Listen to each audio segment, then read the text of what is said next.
Good morning, I am Tracy Spence with your newscast. This newscast is brought to you courtesy of BioLife Energy Systems. Come join the living. Call them at 800-875-5433. USA Credit Repair, the key to beautiful credit. You may call them at 800-786-1330. Cruising with the Case Handler, a show on personal injury and immigration, weekdays 9:30 a.m. on Saturdays 7 p.m. and 12 noon on Sundays. And the Supreme Power Homes, call them at 800-493-9002. Now for the news in details. Jamaica's Minister of Tourism Edmund Bartlett says urgent steps are being taken to ramp up Jamaica's COVID-19 testing capacity amid reports of expected changes in testing requirements by one of the country's largest tourism source markets, the United States of America. According to news reports by media entities such as the Wall Street Journal, the U.S. Centers for Disease Control and Prevention is planning to issue an order for all airline passengers from international destinations to show proof of a negative COVID-19 test before boarding flights to the United States. The new order is expected to be announced soon and is expected to take effect on January 26, 2021.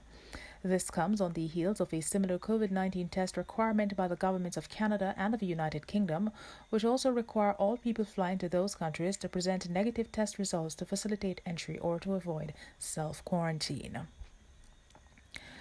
The Jamaican government will be exploring bilateral arrangements with countries that have indicated their willingness to partner with Jamaica to ensure the safe vaccination of the population. Health Minister Dr. Christopher Tufton said based on the pace of development and the need to safeguard the population, the government through Cabinet has also agreed to begin to explore Jamaica's access to safe vaccines outside of the COVAX facility. Addressing the House of Representatives yesterday, Dr. Tufton said the Ministry of Health and Wellness, in collaboration with the Ministry of Foreign Affairs and Foreign Trade, will begin the process of exploring how to leverage their international engagements to secure additional supply access for safe vaccines. China has 4 vaccines that are near approval stage, some that have been approved in their home country for emergency use in their populations.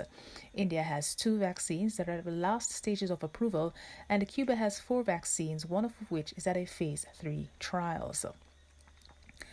Meanwhile, a total of approximately 292,000 doses, enough to vaccinate approximately 146,000 Jamaicans, are due on the island in April. Health Minister Dr. Christopher Tufton told the House of Representatives yesterday that the ministry has been advised by the COVAX facility that the first batch of vaccines has been increased from original 1% to 5%. Within this first phase of the program, priority will be given to healthcare personnel, the elderly 60 years and older, members of the Jamaica Defense Force, the Jamaica Constabulary Force, the Jamaica Fire Brigade, Department of Correctional Services, Passport, Immigration and Citizenship Agency, infirmaries, members of Parliament, senators, parish council representatives and other senior members of the state, residents and staff of nursing homes and institutionalized individuals or persons in penal institutions. This represents approximately 440,000 individuals. In sports, President of the Jamaica Association of Sports Medicine, Dr. Kevin Gwynne Jones, has warned against the long-term effects contracting COVID-19 can have on the nation's sportsmen and women. Since the outbreak of the COVID-19 pandemic, a number of high-level sportsmen and women who have contracted the virus have successfully returned to competition. But the potential long-term effects of the virus on athletes shouldn't be overlooked, according to Dr. Jones. In the meantime, with plans afoot to stage the ISA Boys and Girls Athletic Championships this year, Dr. Jones has joined other stakeholders in advising coaches not to burden their charges too much, especially with the more senior ones at a higher risk of injury. And that is it for the news. This newscast came to you courtesy of BioLife Energy Systems. Come join the living.